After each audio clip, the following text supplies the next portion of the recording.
जय हिंद। मैं आपका भाई सतेंद्र सिंह। दोस्तों, आज से आप लोगों के लिए इस चैनल पर एसएस पोल्ट्री टेक पर पोल्ट्री बिजनेस संबंधित बेसिक जानकारी, जो बिल्कुल नए लोग हैं जिनको पोल्ट्री के विषय में कुछ भी जानकारी नहीं है, आज से आप लोगों को मैं बेसिक नॉलेज इस चैनल के माध्यम से, इस वीडियो के माध्यम से देने वाला हूं, ताकि आप लोग भी अपना खुद का पोल्ट्री व्यवसाय शुरू कर सकें और अपना मालिक खुद बन सकें। मेरे भाइयों, बेसिक नॉलेज यानी बेसिक जानकारी की शुरुआत करने से पहले मैंने पिछले वीडियो में आप लोगों से कहा था कि यदि इस वीडियो में आप लोगों के मन में किसी तरह का डाउट हो तो आप लोग मुझसे कमेंट के माध्यम से भी या फोन के माध्यम से भी अपना डाउट, अपना कंफ्यूजन पूछ सकते हैं। उसके बाद ही मैं आगे का वीडियो बनाऊंगा, आगे की जानकारी दूंगा। कुछ मेरे भाइयों का कमेंट आया हुआ है और बहुत अच्छे अच्छे सवाल आप लोगों ने पूछे हैं और मैं उम्मीद कर रहा था कि आप लोगों के मन में उसी तरह का डाउट जरूर होगा और उसी तरह के सवाल आप लोगों ने मुझसे पूछे हैं। आप लोगों के कमेंट का जवाब देने के बाद ही पोल्ट्री बिजनेस का बेसिक नॉलेज यानी बेसिक जानकारी का पार्ट 1 वीडियो में स्टार्ट करूंगा। इसी वीडियो में स्टार्ट करूंगा, लेकिन उससे पहले आप लोगों के कमेंट का जवाब देना जरूरी है ताकि आप लोगों के मन में किसी तरह कोई डाउट न रह जाए। सबसे पहला जो मेरे पास कमेंट आया है, उस भाई का कहना है कि सर, हमको लोन के विषय में कुछ भी नहीं पता है, किस प्रोसेस से हमको बैंक में या प्रधानमंत्री योजना के तहत लोन की प्राप्ति होती है। इसके साथ साथ उन्होंने ये भी मुझसे पूछा है कि सर, यदि हम अपना पोल्ट्री बिजनेस स्टार्ट करते हैं तो पोल्ट्री बिजनेस के जो सामान मिलते हैं वह कहाँ मिलते हैं? कहीं ऐसा ना हो कि हम अनजान हैं और हम सामान खरीदने के लिए जाएं और जो सामान 10 रुपये का मिलता है उस सामान का रेट हमको 15 रुपया लगाया जाए। बहुत अच्छा सवाल है, आपके सवाल का जवाब इस वीडियो में मिल जाएगा। इस भाई के अलावा बाकी जितने लोग ने मुझे कमेंट किया है, शुक्रिया कहने के लिए कमेंट किया है, आप लोग कृपया शुक्रिया मुझे ना कहें। शुक्रिया आप लोगों का, क्योंकि आप लोग अपना बहुमूल्य समय निकाल करके मेरा वीडियो देखते हैं और अपने फार्म में होने वाले नुकसान को आप लोग बचाते हैं। आप लोग यदि नुकसान बच जाता है तो इतना ही से मैं बहुत खुश हूँ।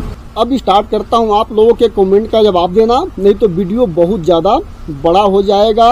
पहले मेरे भाई का क्या सवाल था कि लोन हमको किस तरह से मिलता है या किस स्कीम के तहत हम लोन ले सकते हैं। हमारे पास बहुत सारे ऑप्शन होते हैं, अपने व्यवसाय करने के लिए हम लोन ले सकते हैं।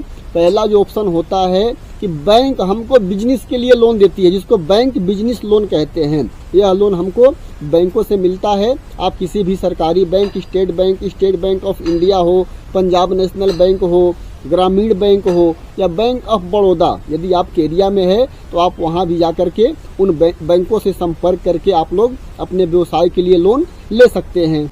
और यदि आप लोग चाहो तो पीएम मुद्रा योजना के तहत भी मुद्रा लोन आप लोग ले सकते हो। यह छोटे व्यवसायों के लिए 5 लाख रुपए से लेकर के 15-20 लाख रुपए तक के लोन इसमें भी मिल जाते हैं।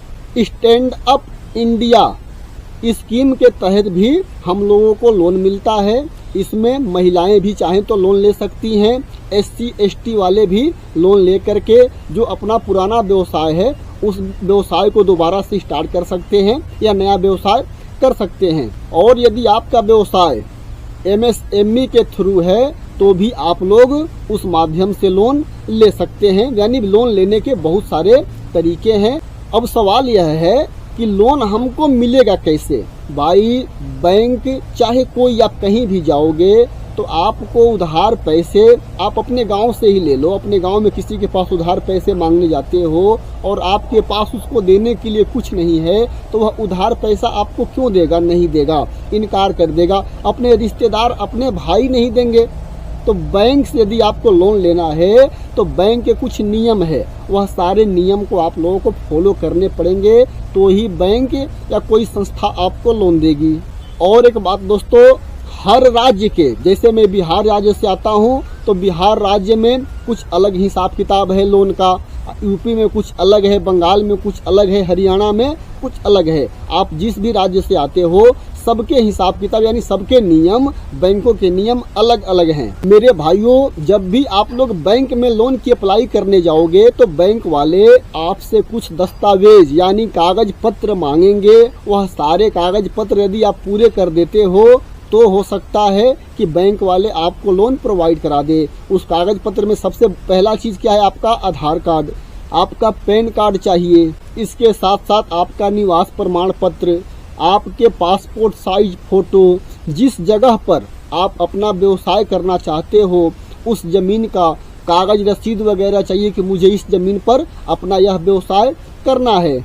यदि आपका अपना खुद का जमीन है तो उसकी रसीद लगेगी। यदि आप कहीं लीज पर जमीन लिए हो, पूरा उसका किराया नामा, कितने साल के लिए आपने इस जमीन को लीज पर लिया है, कितना जमीन आपने लिया है। उसके साथ साथ आप यदि पोल्ट्री व्यवसाय करना चाहते हो तो उसका पूरा DPR रिपोर्ट, यदि आप 20 लाख रुपए का लोन बैंक से लेना चाहते हो तो उसका पूरा रिपोर्ट आप लोगों को ले जाकर के दिखाने पड़ेंगे कि कितने पैसे हमको अपने फार्म बनाने में खर्च करने हैं, कितने पैसे बच्चे जो मुर्गी के बच्चे आते हैं उसको पालने में, उसके दाना वगैरह में कितने खर्च आएंगे, अपने फार्म में काम करने के लिए जो लेबर रहते हैं उनको कितना खर्चा हमको देना होगा। यानी सारा रिपोर्ट आप लोगों को बनवा करके बढ़िया से बैंक में जमा करना पड़ेगा। उसके बाद आपके बैंक का स्टेटमेंट 6 महीने से लेकर के 1 साल के बीच में आपके अकाउंट से कितना पैसा ट्रांसफर हुआ है,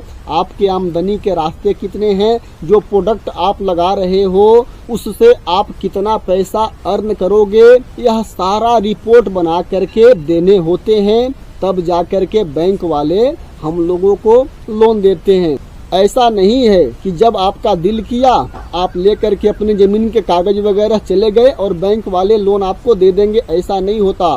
बैंक के जितने भी सिस्टम है, जो भी नियम है, वह सारे फॉलो करने पड़ते हैं, तब जाकर के बैंक हम लोगों को लोन देता है। मेरे भाइयों, सारा कागजात पूरा करने के बाद भी कभी कभी क्या होता है कि 6-6 महीने के 1 साल तक बैंक वाले लोन नहीं देते। यह भी समस्या आप लोगों के साथ आ सकती है, इसका भी आप लोगों को ख्याल रखना है। इसके पीछे कारण क्या होता है ना कि बहुत सारे ऐसे बैंक वाले हैं जिनको कुछ कमीशन चाहिए होता है।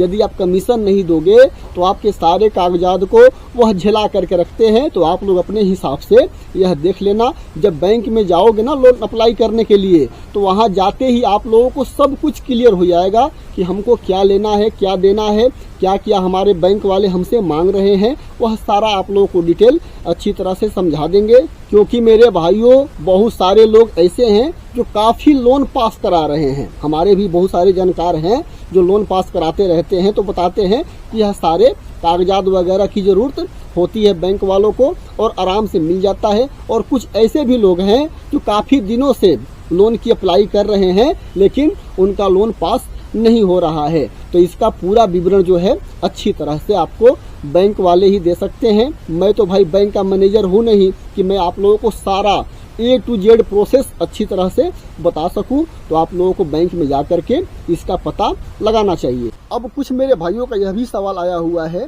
कि सर लोन पर हमको सब्सिडी कैसे मिलती है। यह भी एक सवाल बड़ा बढ़िया सवाल है। दोस्तों, हमारे भारत सरकार द्वारा चलाया गया एक संस्था है जिसका नाम है NLM, national live stock mission, इस संस्था को कहते हैं।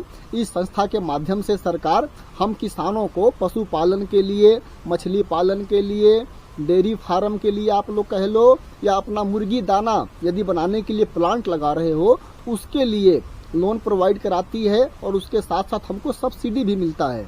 ऐसे लोन लेने के लिए आप लोगों को NLM पोर्टल पर जाकर के आप लोगों को आवेदन भरने पड़ेंगे और वही सारा DPR, सारा रिपोर्ट, जो रिपोर्ट मैंने आप लोगों को अभी पीछे वीडियो में बताया है, वह सारा रिपोर्ट डालना पड़ेगा। फिर पशुपालन विभाग से बड़े बड़े अधिकारी आकर के जहां आप अपना प्रोडक्ट लगाना चाहते हो उसकी मुआयना करेंगे। उसके बाद वह सारा कागजात बैंक में भेजेंगे, फिर जाकर के वहां से हमको लोन अप्लाई होता है, हमको लोन मिलता है। इस तरह से 15 से लेकर के 35-40% की सब्सिडी हम लोगों को मिलती है। उम्मीद करता हूं कि यह जानकारी आप लोगों को समझ में आ गई होगी। अब जो अगला कमेंट आया है मेरे भाई का, उनका कहना है कि सर मुझे पोल्ट्री के विषय में कुछ भी जानकारी नहीं है। यदि मैं अपना पोल्ट्री व्यवसाय शुरू करता हूं और उस व्यवसाय में हमको सामान की ज़रूरत होगी और मुझे पता नहीं है कि सामान कहाँ मिलता है, मैं दुकान पर सामान खरीदने के लिए चला गया और वह दुकान वाले यदि सामान महंगा दे देते हैं तो मुझे कैसे पता लगेगा।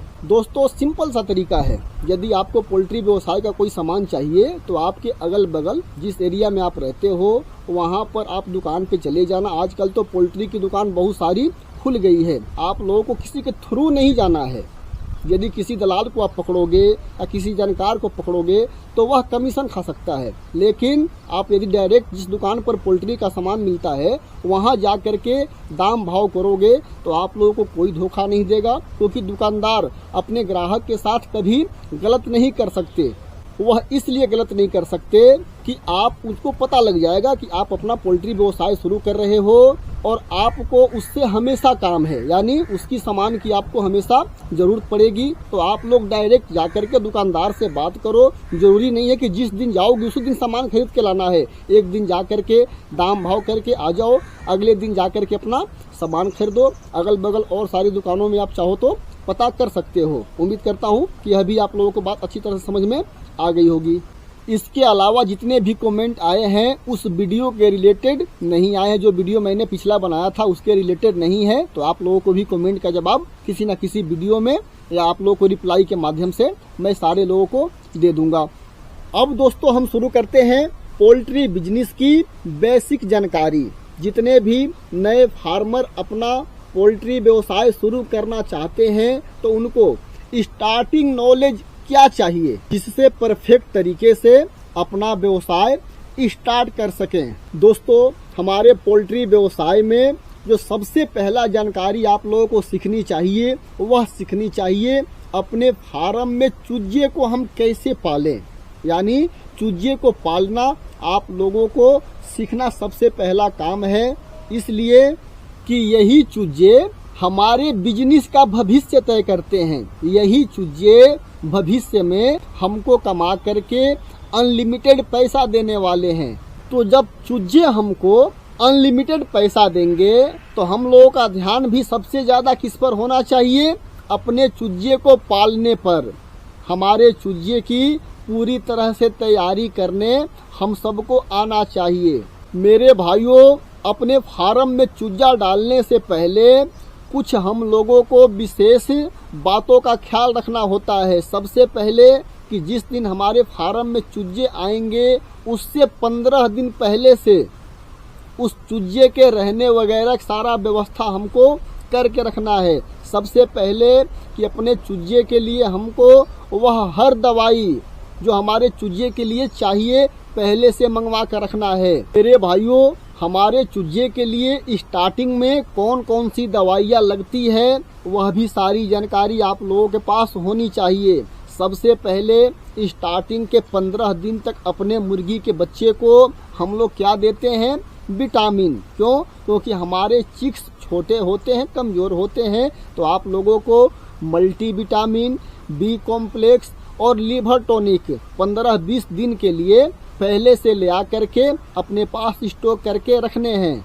शुरुआत के 5 दिन के चूजों को हम लोग एंटीबायोटिक दवा देते हैं। नियोडोक्स फोर्ट के नाम से एंटीबायोटिक दवा आता है। एक पाउच ले आकर के 250 ग्राम या 500 ग्राम का अपने पास आप लोगों को पहले रख लेने हैं। उसके डोज जब भी आप अपने फार्म में चूजे डालोगे, जितना आप चूजे डालोगे तो आप लोग मुझे कमेंट कर देना, मैं डोज साथ ही के साथ आप लोगों को कमेंट के माध्यम से बता दूंगा। ऐसे तो पता नहीं कि आपका कितना बड़ा फार्म है, कितने चिक्स डालने वाले हो, तो उसी समय मैं यह सारा क्लियर कर दूंगा कि कितना एंटीबायोटिक दवा आपको अपने चूजे में डालने हैं। दूसरा सबसे जरूरी काम, स्टार्टिंग में चूजे आने से पहले आप लोगों को जिस जगह पर आप अपने चूजे को पालोगे, यदि आपने नया फार्म बनाया है 5000 या 10,000 मुर्गी का, तो आपके पास चिक्स का केज होगा नहीं।